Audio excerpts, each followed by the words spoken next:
நமது புராணம். இதை பார்த்து கொண்டிருக்கின்ற அன்பர்கள் அனைவருக்கும் அன்பான வணக்கங்கள்.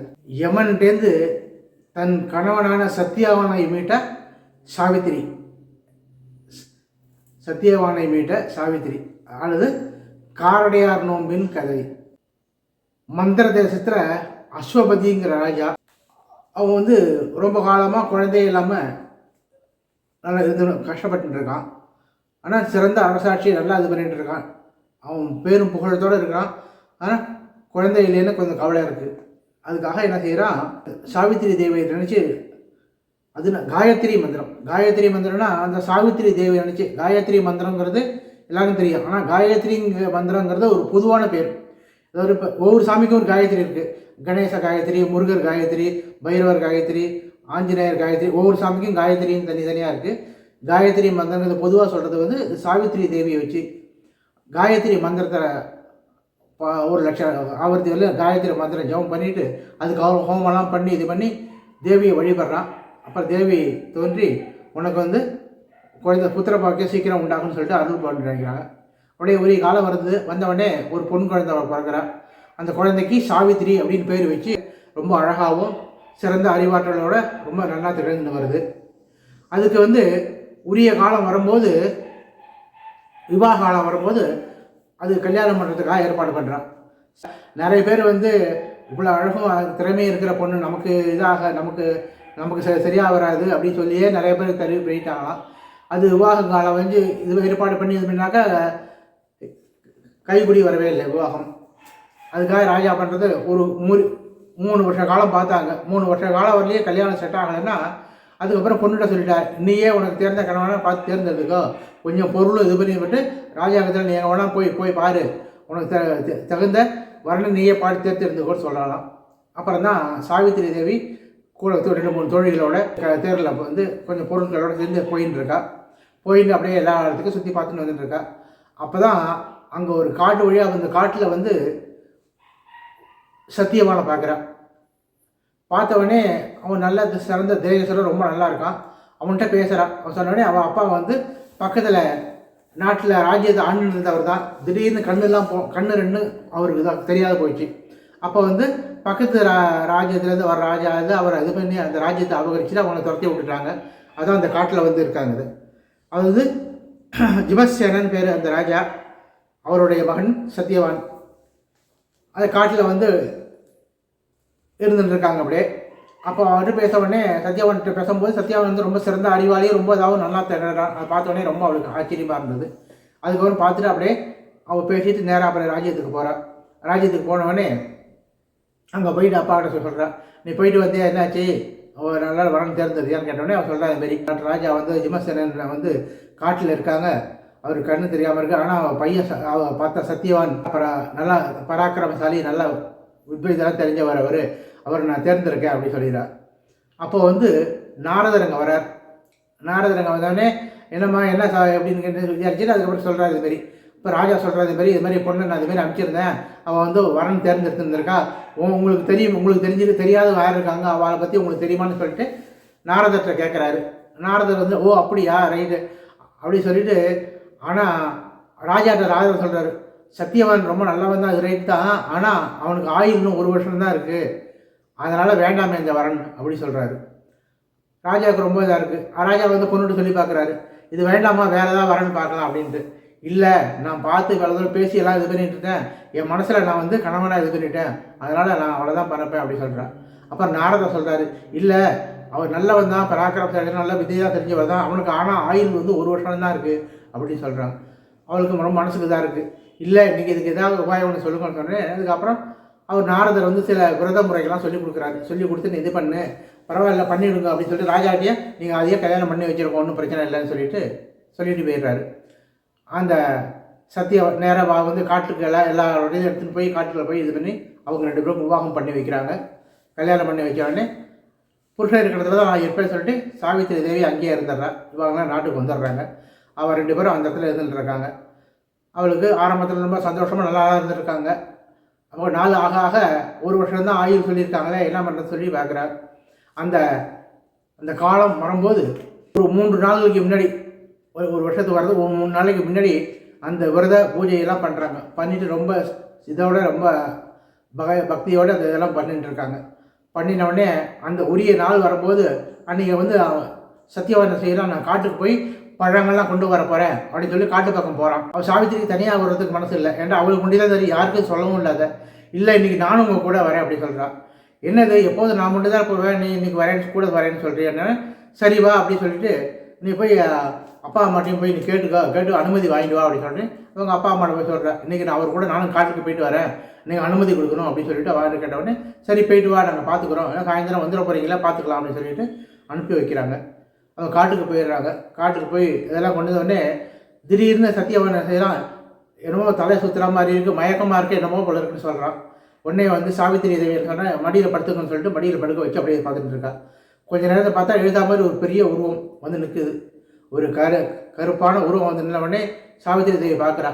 யார் நீங்கள் என்னென்னு கேட்டவுடனே சொல்ல, நான் தான் யமதர்மராஜன், நான் வந்து அவருக்கு உரிய டைம் முடிஞ்சு காலம் முடிஞ்சு போச்சு, அவர் உயிர் எடுத்துன்னு போகிறதுக்காக வந்திருக்கேன் அப்படின்னு சொல்கிறாரு. நீ வந்து பெரிய பதிவிரதையாக இருக்கிறதுனால தான் உங்கள் கண்ணுக்கு நான் தெரிஞ்சேன், இல்லைனா யார் கண்ணுக்கும் தெரிய மாட்டேன் அப்படின்னு சொன்னோடனே சாவித்திரி சொல்கிறா, எப்போது தூதர்கள் தானே வருவாங்க, நீங்களே நேராக வந்திருக்கீங்களே என்னென்னு கேட்ட உடனே, இல்லை அவன் நிறையா புண்ணியெல்லாம் பண்ணியிருக்கிறவன், அதனால் தூதர்கள் அனுப்புறதுல நானே நேராக வந்து ஆயிஷன் புண்ணிய ஆத்மாக்கள் நேராக வந்து ஆயிஷன் போவேன், அதை நானே வந்திருக்கேன் அப்படின்னு சொன்ன உடனே இல்லை இது பண்ணி சொல்லிட்டு நான் வந்து அவர் அனுப்ப மாட்டேன் அப்படி இப்படி எவ்வளோ இது பண்ணி பார்க்குறேன். அதெல்லாம் இல்லாமா என்னுடைய வேலை இதுதான், அவனுக்கு உரிய நேரம் முடிஞ்சிச்சுன்னா உயிரை கொண்டு போகிறது தான் என்னோடது அப்படின்னு சொல்லிட்டு எனக்கு அனுமதி கொடுத்து தான் அவங்க சொல்லிட்டு உயிரை கவர்ந்துடுறாரு. கவர்ந்து எடுத்துகிட்டு போகிறாரு. சாவித்திரி என்ன பண்ணுறா, உயிர் போட்டவுடனே இந்த அவர் உடம்பு எதுவும் ஆகிடக்கூடாது, நம்ம போய் மீட்டு கொண்டு வரணும், அதுக்குள்ளே எதுவும் ஆகிடக்கூடாதுன்னு அந்த உடம்பை சுற்றி இந்த மூலிகை காட்டில் இருக்கிற மூலிகையோட சில இதெல்லாம் இது பண்ணி லைட்டாக அந்த சாரெலாம் தெளிச்சிட்டு சுற்றி இதெல்லாம் போட்டுட்டு எந்த இதுவும் வராமல் ஒரு எல்லாம் பந்தோபஸ்து பண்ணி வச்சுட்டு அவளும் யமதர்மம் பின்னாடியே தொடர்ந்து போயிட்டே இருக்கா. அவன் யமதர்மம் வந்து நீலாம் இங்கே வரக்கூடாதுமா, நீ இப்போ நீ வரக்கூடாது, கடவுளுக்கு நீ ஆக வேண்டிய வேலையெல்லாம் பாரு, கடைசி கால இதெல்லாம் பண்ணி பாரு, நீ வரக்கூடாது, அங்கெல்லாம் நீ வரக்கூடாதுன்னு சொல்லி இது பண்ணுறாரு. போயிட்டே இருக்கா. திருப்பி கேட்கவே இல்லை. திருப்பி சாவித்திரி தேவி போயிட்டே இருக்கா. அப்படியே கடந்து போயிட்டே இருக்கா. நிறைய அளவுக்கு கடந்து போயிட்டு இருக்காங்க. இல்லைம்மா நீ இதுவே வந்துகிட்டே இருக்க, நீ வரக்கூடாது சொன்னால் கேளு. சரி நீ உனக்கு வந்து நீ இந்த அளவுக்கு நீ பதிவிரதாத்தன்மையே இதாக இருக்கிறதுனால தான் நீ என்னால் இந்த அளவுக்கு நீ இந்த இவ்வளோ தூரம் வர முடியுது உன்னால். சரி உனக்கு வேணால் ஒரு வரம் கேளு, ஆனால் உங்கள் புருஷனை அப்படி கேட்கக்கூடாது, மற்றபடி என்ன வேணால் வரன்னு கேளு அப்படின்னு சொல்கிறாரு. அவன் என்ன சொல்கிறா, எங்கள் மாமனார் இருக்கார், அவருக்கு கண் பார்வை இல்லாமல் இருக்கார், அவர் கண் பார்வை தெரியணும், அதுக்கு அனுகிரகம் பண்ணுறோம் அப்படின்னு சொல்கிறேன். சரி அந்த வரம் கொடுத்தேன் அப்படின்னு சொல்லிடுறாரு. கண் பார்வை வரம் கொடுத்துட்டேன் அப்படிங்கிறாரு.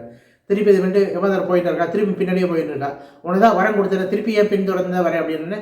திருப்பி இல்லை எங்கள் அப்பா வந்து நாட்டில் இருக்காரு, அவருக்கு வந்து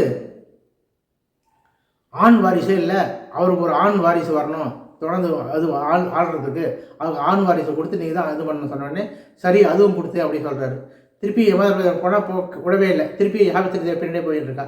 இல்லைம்மா நீ ஏன் நீ கூட இவ்வளோ தூரம் ஏன் வந்தேன்னுக்கிறா. இவ்வளோ தூரமா, தூரமே இல்லை, என் கணவர் இங்கே தானே பக்கத்தில் இருக்கிற, கணவர் கிட்ட தான் நான் வந்துட்டு இருக்கேன், இது தூரம் இல்லை எனக்கு அப்படிங்கிறா.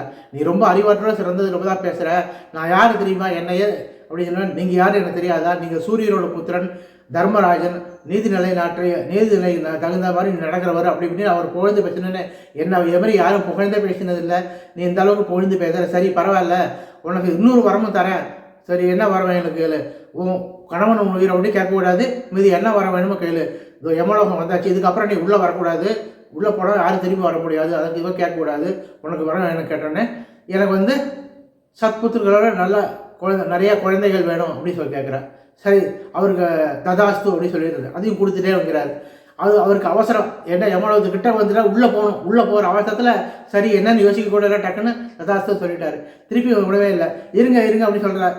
என்ன நான் கொடுத்தாச்சே வரம், 3 வரம் கொடுத்துட்டு நான் என்னென்னா நீ வரம் கொடுத்துட்டு நீங்களே நிறைவேற்றாத போகலாமா, நீங்கள் கொடுத்த வரத்துக்கு இது உண்டு இல்லையா, மகிமை உண்டுன்னா நீங்கள் அந்த வரதை இது பண்ணிட்டு போங்க அப்படின்னு. நான் தான் கொடுத்தாச்சே, கொடுத்தது தான், நான் திருப்பி இது ஒன்றும் ஆகாது, வரம் கொடுத்தது தான் அப்படின்னு சொல்கிறாரு. நீங்கள் வரம் கொடுத்துட்டீங்க, நான் என்ன கேட்டேன், எனக்கு புத்திர சந்தானம் வேணும், நிறைய புத்திரர்கள்லாம் வேணும்னு கேட்டேங்க, சரி ததாஸ்துன்னு சொல்லிட்டீங்க, என் புருஷனோட உயிரை நீங்கள் எடுத்துகிட்டு போனால் நான் எப்படி புத்திர எனக்கு எப்படி இதாகும் அப்படி சொல்லி தருவானே. அப்புறம் தான் யோசனை பண்ணுறாரு, ஆஹா நான் இது பண்ணிட்டேன், ஏதோ உனக்கு பூர்வ பொண்ணுமே ஏதோ இதெல்லாம் இருக்கிறதுனால தான் இது மாதிரி ஒரு வாரம் இது வந்துடுது உனக்கு, சரி அப்படின்னா உனக்கு செய்தா நீ புருஷனை உயிரை நீயே எடுத்துகிட்டு போயிடு அப்படின்னு சொல்லிட்டு உயிரை திருப்பி கொடுத்துட்டார். கொடுத்த உடனே அந்த ஒயிராகி கொண்டு வந்தவுடனே அங்கே புருஷனோட இருக்கிற இடத்துல பார்த்த உடனே அப்போ புருஷனை உடம்பு தூக்கி மடியில் வச்சுக்கிறான். வச்ச உடனே அவன் தான் கண்ணு தூங்கி எழுந்த மாதிரி எழுந்துக்கிறான். உயிர் வந்துடுது. எழுந்து போன உடனே ஒரு லேட்டாச்சு, நைட் ஆகிடுச்சு, என்ன பண்ணுறதுன்னு சொல்லிட்டு அப்புறம் ஒன்று அப்பாலாம் கண்ணு தெரியாமல் பாவம் கஷ்டப்படுவார்னு சொல்லிட்டு ஒன்று எல்லாம் போகிறாங்க. அங்கே போயிட்டு இது பண்ண உடனே அவங்க அப்பா போய் சாவித்திரி அவங்க அப்பா அவரை பார்த்த உடனே அவர் கண் பார்வை வந்துடுது. அப்புறம் சத்யவான் ஆயிடுச்சுட்டு நேராக இதுக்கு போகிறார். அதுக்குள்ளே இப்போ கிளம்பி போயிட்டு இருக்கும்போதே எழுத்த மாதிரி அந்த ராஜ்யத்தில் இருக்கிற எல்லாரும் வந்து அந்த ராஜா வந்து எல்லாம் ஜனங்கள் எல்லாம் ஒன்று கூடி ஒரு போராட்டம் பண்ணி இது பண்ணிவிட்டா அந்த ராஜா வந்து விட்டு ஓடிட்டார், நாட்டை நம்மகிட்டே கொடுத்துட்டு போயிட்டார் அப்படின்னு சொல்லிட்டு இவர்கிட்ட சொன்னோடனே இவர் ராஜ்யத்துக்கு போயிட்டாங்க. இது போயிட்டு சத்தியவான் உயிரை மீட்டுக்கு வந்தவன் தான். அதான் அந்த காட்டில் தான் அந்த விரதம் தான் சொன்னேன்னா, அந்த காட்டில் வந்து தானியங்களாக எதுவும் இல்லை. இந்த காராமணி பயிர் மாதிரி ஒரு பயிர் தான் இருந்தது. அந்த காராமணி பயிரும் அரிசி மாவோட இதுவும் கலந்து இது பண்ணி அதை வந்து கார அடை, அந்த அடை பண்ணி அது கூட வெண்ணெய், அங்கே மாடு வச்சுருந்தாங்களே அந்த மாடுலேருந்து இது பண்ணி கொண்ட வெண்ணெயும் உருக்காத வெண்ணெயும் அந்த அடையும் வச்சு அந்த இது நாரதரை சொல்லி கொடுத்துருந்தார். அதே மாதிரி பண்ணி அந்த யமதர்மராஜா பிரீதியாக இது பண்ணார். அந்த சந்தோஷத்தில் தான் யமதர்மராஜா வந்து அந்த அனுக்கிரகம்லாம் பண்ணாராம். அதனால் அந்த விரதம் தான் காரடையார் நோன்பு அப்படின்னு மாசி பங்குனி நோம்புவாங்க. மாசி மாதம் முடியதும் பங்குனி மாதம் ஆரம்பிக்கும் போது அந்த நோன்பு பண்ணாக்க தன்னுடைய புருஷனோட ஆயுள் வந்து ரொம்ப தீர்க்க ஆயுசாக இருப்பாங்க அப்படின்னு நம்பிக்கை. அதில் வந்து எல்லாரும் சுமங்கலி பெண்கள்லாம் அந்த நோன்பு பண்ணுவாங்க. கன்னி பெண்களும் அந்த நோன்பு பண்ணுறது உண்டு. நோன்பு கையில் கட்டிப்பாங்க. பன்னெண்டா நமக்கு நல்லா வரன் வேணும் அப்படின்னு வேண்டிட்டு கன்னி பெண்களும் அந்த நோன்பு இருக்கிறது பழக்கம். அந்த காரடையார் நோன்புங்கிறது இப்போ வந்து 14ஆம் தேதி 14/3/2025 அன்றைக்கி வெள்ளிக்கிழமை அன்றைக்கி வருது. வெள்ளிக்கிழமை அன்றைக்கி இது மாசி பங்குனி நோன்பு. மாசி மாதம் முடியும் போதும் பங்குனி ஆரம்பிக்கும் போதும் பண்ணுறது. அது மாசி முடியறதுக்குள்ளேயே அந்த நோன்பை கையில் கட்டிப்பாங்க. அதாவது ஒரு 6 மணி 12 நிமிஷம் பங்குனி மாதம் பிறக்க போகிறது. அதுக்கு முன்னாடி 5லேருந்து 6 அது குரு ஹோரையாகவும் இருக்குது. ரொம்ப அருமையான நேரம். அந்த மாசி பங்குனி ஆரம்பிக்கிற நேரத்தில் மாசி இருக்கும்போதே அந்த நோன்பு பண்ணுறது. அதுமாரி அந்த மாசி பங்குனி நோம்புங்கிறது ரொம்ப விசேஷமானது. இந்த காரடையார் நோம்பும்பாங்க. அந்த காராமணியால் அந்த காரடை பண்ணி உருக்காத வெண்ணெயை வச்சு அது பிரார்த்தனை பண்ணுறது. இது கணவன் மனைவி ஒற்றுமை அதிகரிக்கும். அவங்க ஒன்று பேரும் ஒருத்தருக்கு விட்டு கொடுத்து ரொம்ப சிறப்பாக வாழ்வாங்க அப்படின்னு இந்த நோம்போடது. இந்த நோம்போட கதையை கேட்குறது ரொம்ப புண்ணியம். அந்த நோன்பு இருக்கிறது ரொம்ப ரொம்ப விசேஷம். அன்றைக்கி என்ன பண்ணுவாங்க, ஒரு காமாட்சி அம்மன் இல்லை ஏதாவது அம்மன் படத்தில் இந்த மஞ்சள் வச்சு ஒரு